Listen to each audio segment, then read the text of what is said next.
여러분들은 자기 인생을 돌아볼 때 어떤 마음이 먼저 드십니까? 나이 많이 드신 분들은 허망함을 느끼시는 분들이 있는 것 같아요.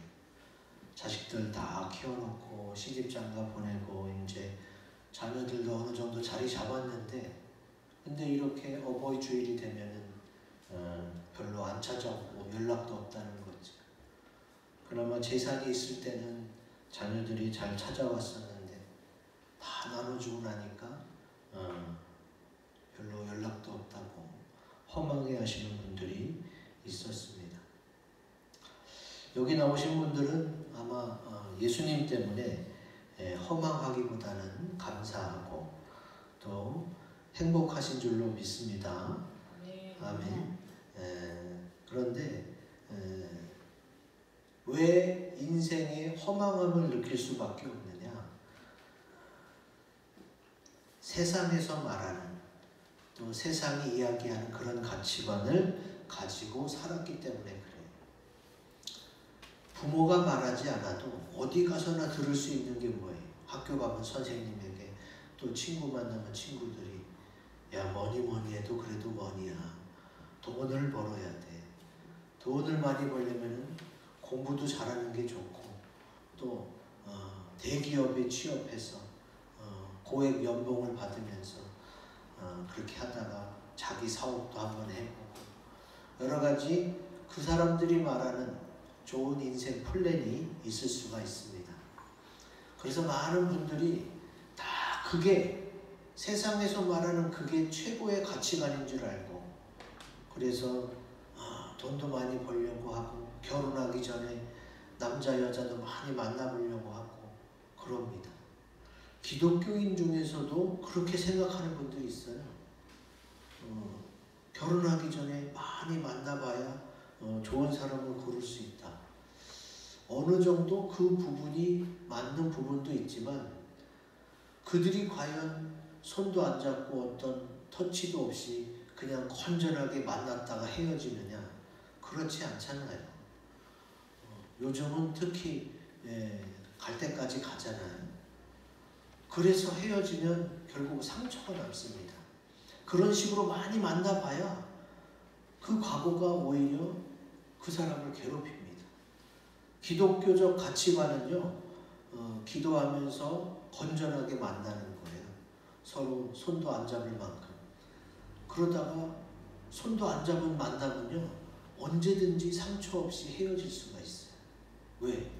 깊은 관계에 안 들어갔기 때문에. 그래서 건전하게 얼마든지 만나는 건 상관없는데, 요즘 세태가 그렇지 못하니까 올바로 가르치셔야 돼요. 여러 사람을 만나길 원한다면 건전하게 만나야 되는 거고, 그렇지 않고 깊은 관계를 원한다면 아예 처음서부터 잘 선택해서 만나야 되는 거예요. 그렇게 가르치셔야 돼요. 그게 바로 성경 속에서 청춘 남녀들에게 올바른 이성관, 결혼관을, 연애관을 가질 수 있도록 가르치는 겁니다. 근데 많은 그리스도인들마저도 세상이 말하는 세상 가치관처럼 어쨌든 많이 만나봐라, 이런 식으로 가르쳐요. 그게 정답이 아닙니다. 오늘 TV에 뭐가 많이 나와요? 이혼에 대한 얘기가 얼마나 많이 나옵니까? 이혼도 결혼도 선택인데, 그런데 TV에서 공공연하게 연예인들이 뭐라고 그래요? 결혼 자체를 무덤처럼 얘기하는 게 많이 나와요. 결혼한 걸 후회한다는 식으로. 그게 공공연한 사실이 됐어. 결혼하면 아무것도 못한다. 전혀 성경은 그렇게 말하고 있지 않습니다. 세상 문화가 그렇게 얘기하는 것 뿐이지. 그래서 기독교인들이 먼저 깨어서 기독교 문화가 훨씬 좋다는 걸 보여줘야 돼요. 니네들은 그렇게 살고 있지만 니네들은 결국 어떻게 된다? 마지막에 허망함을 느낄 수밖에 없다. 왜? 세상이 말하는, 세상 임금이 마귀예요. 마귀가 꼬드기는 대로 살다가 당연히 허망할 수밖에 없죠.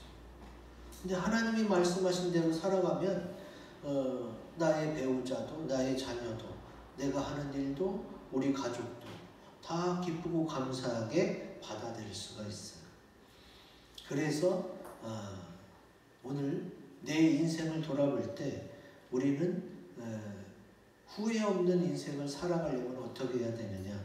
성경의 민수기 23장 19절 말씀 같이 읽겠습니다. 시작.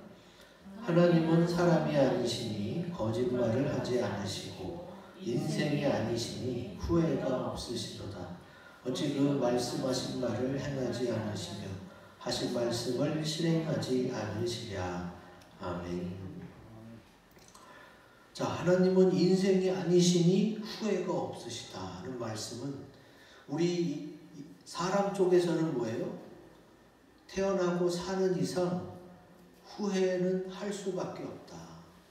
그러면 후회는 전혀 없는 게 아니라 후회를 줄여가는 인생일 수밖에 없는 거예요. 후회는 좋은 게 아니잖아요. 제가 초등학교 2학년, 3학년 애들을 만났는데 걔네들이 뭐라 그러냐.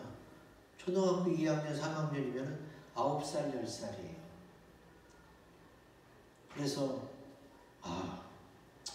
후회할 게 많아요. 그런 얘기를 하더라고요. 10년도 안 산 애가 후회할 게 많다는 거예요. 여러분, 그럼 애들도 후회하는데 어른들은 후회할 게 얼마나 많겠어요. 후회하지 않는 인생은 없습니다. 후회를 많이 줄여가는 인생이 복된 인생인 거예요. 그럼 후회 없이 살아가려면 어떻게 하느냐. 오늘 말씀을 잘 들으시고 어떻게 살아야 하는지 후회 없는 인생을 멋지게 살아가시기 바랍니다. 아멘. 후회 없는 인생을 살아가기 위해서 자, 크고 굵은 글씨 읽어봅니다. 시작.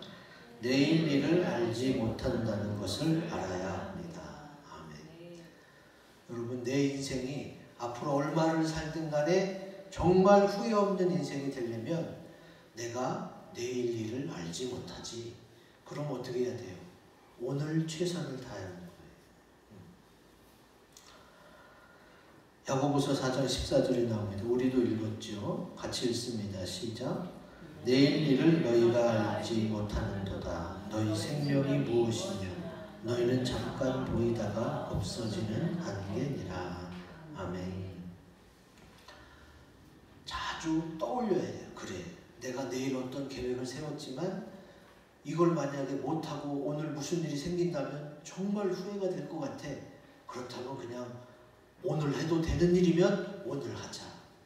이렇게 살아야 된다는 거예요. 그리고 주님 우리 보고 너희는 잠깐 보이다가 없어지는 안개니라 이렇게 말씀하신 것은 인간들의 삶을 무시해서 하신 말씀이 아니에요. 하나님은 우리를 이 땅에 보내시고 여기서 하늘에서 영원히 살 준비를 하라고 보내신 거예요. 여기서 사는 동안 예수 이름으로 많이 싸우면 어떻게 돼요? 천국에서 영원히 누린다는 거죠. 그러니까 너희는 잠깐 보이다가 없어지는 안개니라는 것은 우리 인생이 쓸모없다는 게 아니라 잠시 잠깐이니까 정말 열심히 최선을 다해서 살라는 말씀이에요.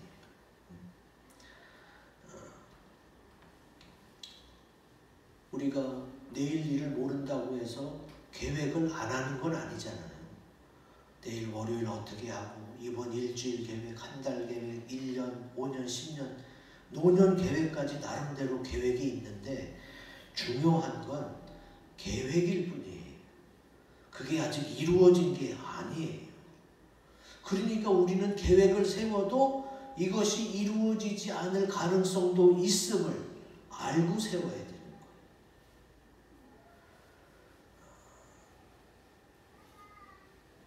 누가복음 9장 19절 20절 같이 읽습니다. 시작.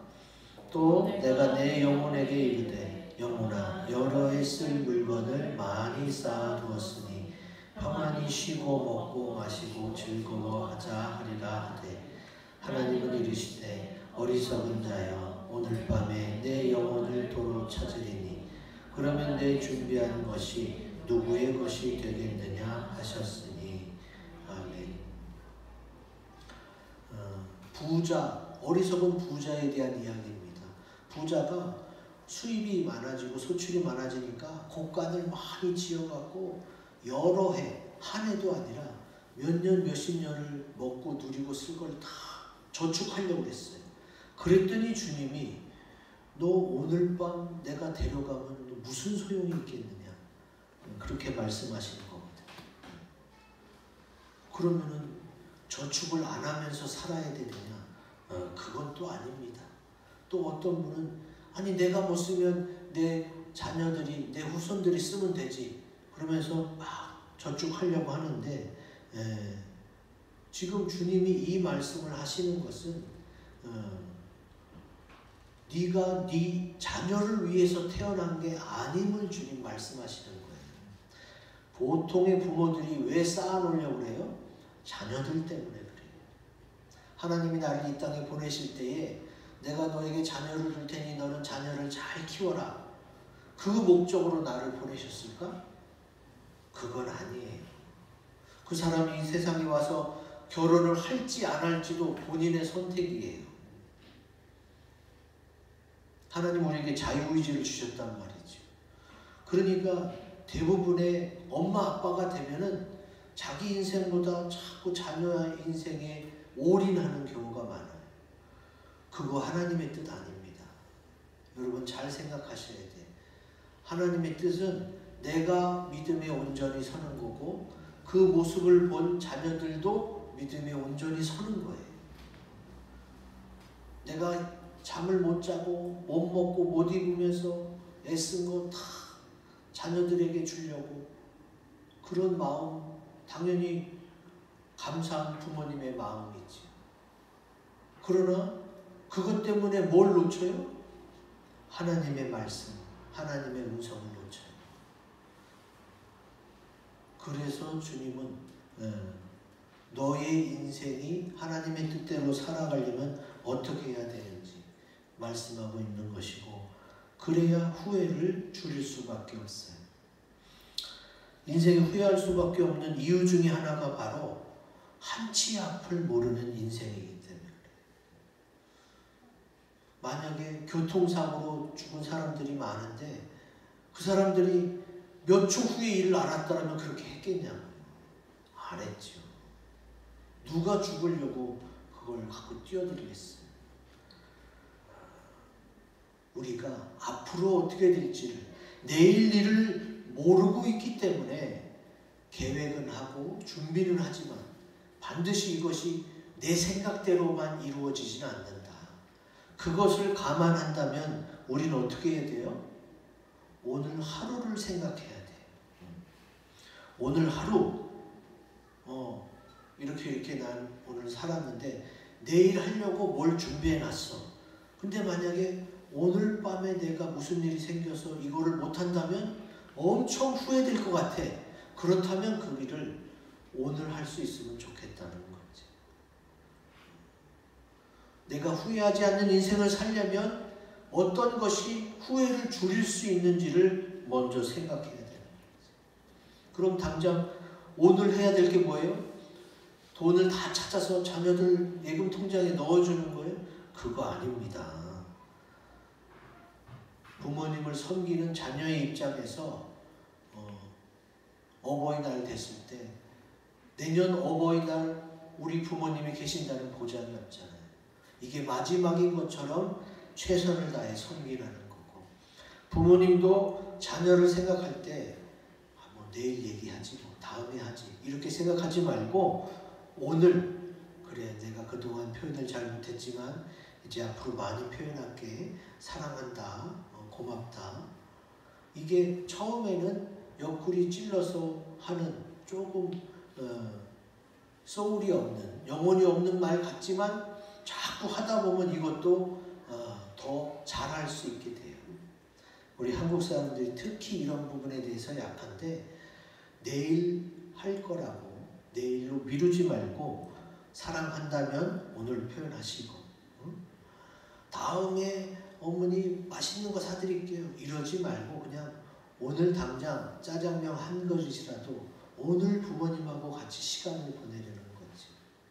그래야 그래야 나중에 후회가 덜 돼요.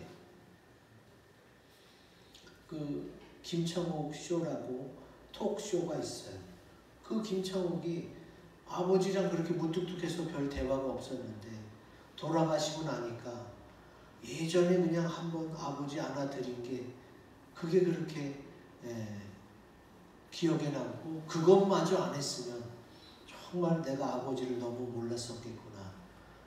그런 영상을 제가 얼마 전에 봤어요. 부모와 자녀 사이는 천륜입니다. 하나님이 맺어줬죠. 그러니까 그 기간은 사는 날 동안이에요. 사는 날 동안. 그럼 사는 날 동안 섬기기를 다 해야 됩니다. 나중에 정말로 후회하지 말고. 제가 이렇게 말씀드리지만 뭐 저랑 아주 잘하는 건 아니에요.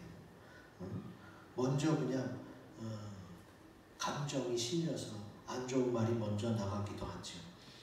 그러나 그렇다 하더라도 바로 돌이켜서 죄송하다고 그러고 사랑한다고 하면은 그러면 나중에 훨씬 후회할 일이 줄어들 것입니다.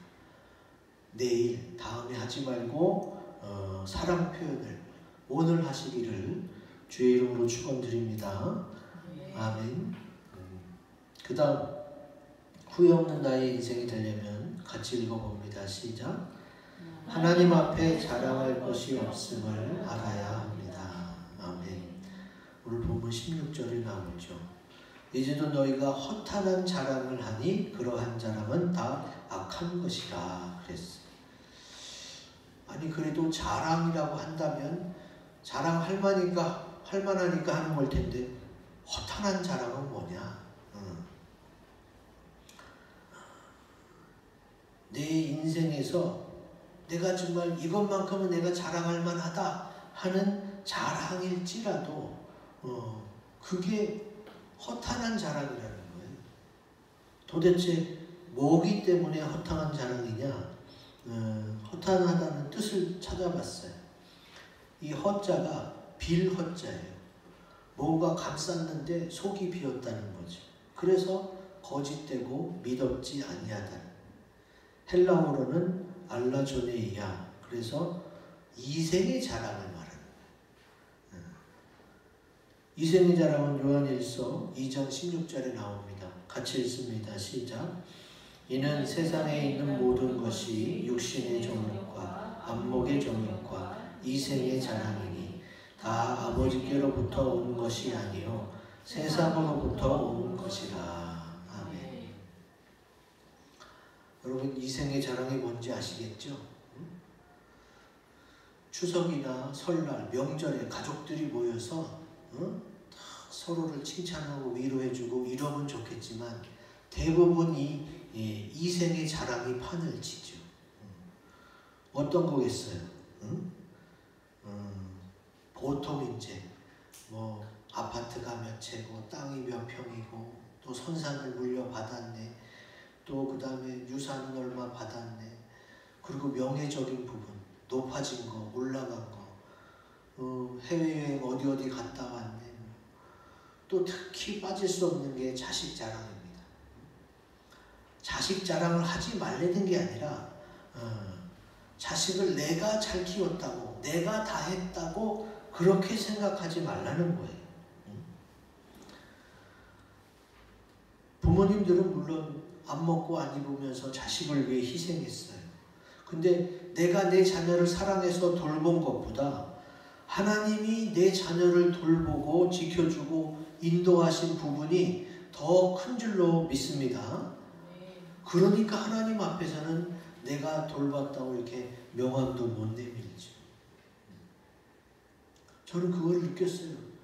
내가 내 품에 아기를 안고 있는데도 차가 급정거를 하니까 애가 앞으로 튕겨져 나가더라고요. 물론 맞은편에 사람이 있어서 많이 다치진 않았지만 내가 자녀를 안고 있는데도 자녀의 안전이 보장되지 않는 걸 제가 깨달았어요. 그때 제가 내 자녀이고 내가 안고 있어도 하나님께 맡겨야 되는구나. 그걸 깨달았어요. 내가 끼고 살아도, 내가 24시간 돌본다 하더라도 여러분 언제 애들이 가장 사고가 많이 일어나는지 아세요? 부모가 돌보는 시간에 부모가 잠깐 한눈판 사이에 꼭 사고가 나타나요. 그러면 내가 돌본다고 하면서도 온전히 하나님처럼 24시간 돌볼 수는 없기 때문에 그때 오히려 부모가 지켜보는 앞에서 사고가 더 많이 나는 통계가 있습니다. 분명히 하나님은 보이시지 않지만 나를 사랑하시고 내 기도를 들어 응답해 주셔서 나보다 더 내 자녀를 잘 돌봐주세요. 그걸 믿으시기 바랍니다. 그걸 믿는 사람은 하나님 앞에 내가 내 자녀를 이렇게 잘 키웠어요 라고 말할 수가 없는 거지. 주님이 더 많이 잘 보호해 주셨으니까.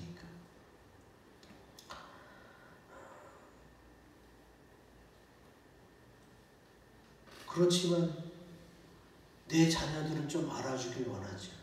부모로서 내가 너 때문에 얼마나 희생하고 힘들었고 어려웠는지를 자녀들이 조금이라도 좀 알아주면 좋겠는데 대부분의 자녀들은 알겠다고는 하지만 부모가 원하는 만큼 알아주지는 못합니다.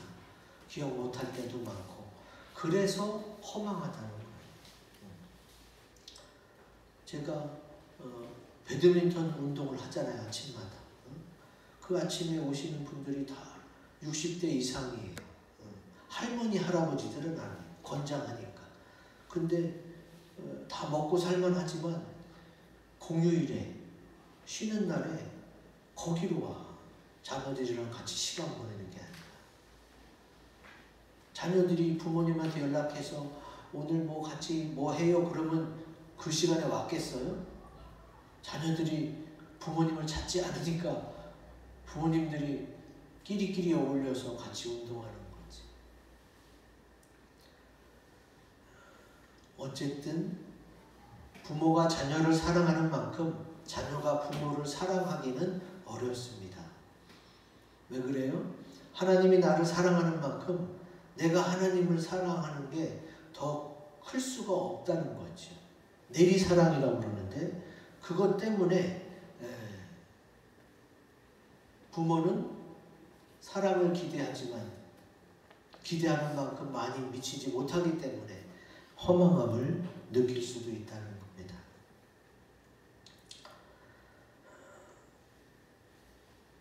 전도서 3장 19절 말씀 같이 읽어봅니다. 시작. 인생이 당하는 일을 짐승도 당하나니 그들이 당하는 일이 일반이라. 다 동일한 호흡이 있어서 짐승이 죽음같이 사람도 죽으니 사람이 짐승보다 뛰어남이 없음은 모든 것이 헛됨이로다. 아멘. 전도서는 지혜의 왕 솔로몬이 쓴 책인데 지금 사람이나 짐승이냐 그게 그거다 이렇게 표현하는데 짐승이요 자기 새끼를 지키려고 할 때는요 자기 목숨까지 내놓고 달려듭니다. 얼마 전에 무슨 동영상을 보니까 쥐가 고양이한테 달려들더라고요. 여러분 상상이나 해보셨어요? 우리 고양이 앞에 쥐라는 말도 있잖아요. 고양이만 있으면 쥐는요 그 빠른 쥐가 꼼짝도 못하고 덜덜 떨어요. 근데 이 쥐가 자기 새끼를 지키려고 하니까 고양이한테 달려들더라고요. 대단한 모성이에요. 그리고 고양이가 너무 당황하는 걸 제가 본 적이 있어요. 짐승도 자기 새끼 귀한 걸 압니다. 목숨을 다해 지킵니다. 그런 거랑 비교하면 사람이나 짐승이나 그 부모 자식 간에는 그런 사랑이 있는 걸 알잖아요. 근데도 우리 인생이 자녀를 위한 인생이 됐다면 그거는 정말 하나님이 원하시는 것도 아니고 또 내가 주님 앞에 갔을 때 자랑할 것이 없게 되는 거. 지금 자녀를 내보내라 이런 얘기가 아니잖아요. 내 품 안에 있었던 자식만 생각하지 말라는 거예요. 이미 내 자녀는 성장했어. 그리고 자기 길을 가야 돼. 그 길을 응원하고 기도해 줄 수 있는 부모가 돼야지 그냥 끝까지 내 손 안에서 내 품 안에서 너는 나 아니면 안 돼. 이런 식으로 생각하면 그 부모는 뭐예요? 하나님의 뜻 안에서도 벗어난 거고 인생의 허망함을 맛볼 수밖에 없는 부모가 된다는 거예요. 그러니까 제발 그러지 마세요. 짐승도 그 정도는 한다. 근데 더 성숙한 부모는 어떤 부모냐? 믿어주는 거예요. 내가 하나님을 믿고 하나님이 나를 지켜주시는 것과 같이 하나님이 너를 지켜주실 거야. 믿어주고 맡겨주는 거죠. 그래, 너 소신대로 한번 해봐. 왜? 그의 인생이니까. 부모가 아무리 자녀의 인생을 잘 계획했어도 절대 그 부모의 계획대로 자녀는 따라주지 않습니다. 따를 수가 없습니다. 그러니까 믿어주고 기도해주고 뒤에서 후원하는 정도로 만족해야 되는 거죠. 이 생의 자랑도 다 헛됩니다. 주님이 다 해놓으신 것을 깨닫는 순간 내가 자랑할 만했다고 생각했던 것조차 결국은 하나님이 더 해주신 게 많구나를 깨닫게 되니까 오히려 하나님께 더 감사하고 하나님을 자랑하시는 저와 여러분들이 되시기 바랍니다. 아멘. 마지막 후회 없는 나의 인생이 되려면 우리 같이 읽어봅니다. 시작. 죄의 문제를 해결해야 합니다. 아멘. 오늘 마지막 절이 나오죠. 그러므로 사람이 선을 행할 줄 알고도 행하지 아니하면 죄니라. 이 말씀이 너무 부담스러울 수가 있어요. 우리가 살면서 역에서 전철에서 동냥하고 구걸하는 사람들 얼마나 많이 봐. 근데 그런 사람은 그냥 지나치면 이게 죄인가? 라고 생각하실 수가 있는데 성경에서 말하는 선을 행하는 거는요, 이 착한 일을 하고 구제하는 뜻보다 하나님이 원하시는 일을 하는 것이 바로 선을 행하는 거예요. 그러니까 오해하시면 안 돼. 야고보서 4장 17절 사람이 선을 행할 줄 알고도 할 때에 이 선을 행하는 건 뭐냐? 하나님이 원하시는 일을 하는 게 선행이에요. 물론 선행의 뜻에는 착한 일도 있고 구제도 있어요. 근데 성경에서는 하나님이 원하시는 일이 첫 번째 선행이에요. 그러면 하나님이 원하시는 일이 뭘까? 자, 마가복음 10장 18절 같이 읽습니다. 시작. 예수께서 이르시되 내가 어찌하여 나를 선하다 일컫느냐? 하나님 한 분 외에는 선한 이가 없느니라. 아멘. 자, 하나님만이 선하시도다 그랬어요. 하나님이 나를 계획하시고 이 땅에 내보내셨어. 그리고 나를 이 땅에 내보내신 그 뜻을 이루길 원하시는 게 주님이세요. 그럼 우리 주님이 우리 인생들에게, 사람들에게 가장 원하는 것이 무엇일까? 태어났는데 부모님이 예수 믿지 않는 이상 예수 믿거나 교회 나오기가 힘들잖아요. 그래서 많은 사람들이 어떻게 해요? 그냥 세상 가치관대로 살아. 세상이 말하는 대로 살아. 근데 그게 아니라 이 세상의 죄악길에서 돌이켜서 하나님께 와서 하나님이 이미 예수님을 통해 죄를 씻어놓은 것을 믿고 천국 가기를 우리 주님이 원하시는 줄로 믿습니다. 이게 바로 선을 행할 줄 알고도의 그 선이에요. 주님이 원하시는 선은 먼저 주님을 찾아오라는 거예요. 주님을 만나야 주님이 예비하신 천국에 가니까. 그냥 예수님 없이 하나님 안 믿으면서 착한 일만 많이 하잖아요. 그러면 천국 못 가요. 야고보서 4장 16절을 잘 해석하셔야 됩니다.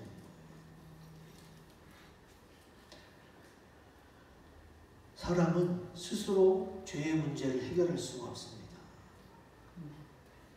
우리가 겉으로 보는 행함은 잘 지킬 수가 있어요. 겉으로 보기에는 내가 죄 안 질 수가 있어요. 교통법규도 잘 지키고 헌법도 잘 지킬 수 있어요. 근데 내 마음속에서, 머릿속에서 일어나는 이 많은 죄악은 하나님이 아시잖아요. 마귀도 알아요. 그래서 하나님 앞에서 심판받는단 말이에요. 근데 그거는 어떡할 거냐 이거예요. 여기 계신 분은 특별히 뭐 범법자거나 형무소에 갔다 온 이력이 없을 거예요 아마. 그러나 하나님 앞에서는 내가 죄인이 아니다라고 말할 수 없잖아요. 머릿속으로 마음속으로 많은 죄를 지었기 때문에. 그런 죄의 문제를 인간은 스스로 해결할 수가 없어요. 그러한 죄까지도 다 해결하신 분이 바로 독생하신 아들 예수님입니다. 예수님이 이 땅에 오셔서 십자가의 피를 쏟고 가시관을 쓰고 또 온몸에 채찍 맞고 옆구리 창 찔려서 흘린 그 피로 우리의 모든 죄를 사해 주신 줄로 믿습니다. 그것을 믿고 주님께로 돌이키라는 거예요. 이 돌이키는 게 회개입니다. 회개. 성경에 나오죠. 누가복음 13장 3절 5절 같이 읽습니다. 시작. 너희에게 이르노니 아니라 너희도 만일 회개하지 아니하면 다 이와 같이 망하리라. 아멘. 주님이 우리에게 원하신 그 회개예요. 회개는 죄악된 세상길로 가다가 다시 돌이켜서 원래 하나님의 뜻대로 가는 걸 회개라고 해요. 그래서 교회마다 가장 먼저 하는 기도가 회개예요. 왜? 내가 살다가 보니까 또 죄악길로 갔네요. 세상길로 갔네요. 주님 다시 돌이켜서 주님의 길로 갑니다. 그래서 회개하고 주님 앞에 나와야 어떻게 해요? 죄의 문제가 해결되고 이 세상도 후회 없이 행복하게 살 수 있고 죽은 다음에는 영원한 천국에 갈 수 있게 되는 거죠. 이것을 주님은 성경에 써놓고 부지런히 가르치고 외치는 거예요. 한 명이라도 더 천국에 오게 하려고. 먼저 믿는 우리가 어떻게 해야 돼요? 그렇게 해야겠지. 저는 주님을 받아들이고 이제 기쁘고 행복하게 살고 있어요. 주님이 언제 부를지 모르지만 부를 때까지 계속 기쁨과 감사로 살아갈 수가 있어요. 근데 그렇지 않은 사람들은 어쩔 거냐 이거지. 그렇지 않은 사람들에게 우리가 계속 전해야겠죠. 왜? 그들은 죄의 문제가 해결이 안 돼 있기 때문에. 이제 나의 인생을 돌아볼 때 그동안 주님이 내 인생을 주관하고 계셨구나. 그것을 인정하시고 주님이 나의 구주임을 영접하시고 주님 뜻대로 살아서 행복하게 멋진 인생으로 살아가시기를 주의 이름으로 기원드립니다. 아멘. 오늘 말씀을 들은 것에 다짐하는 시간을 갖겠습니다.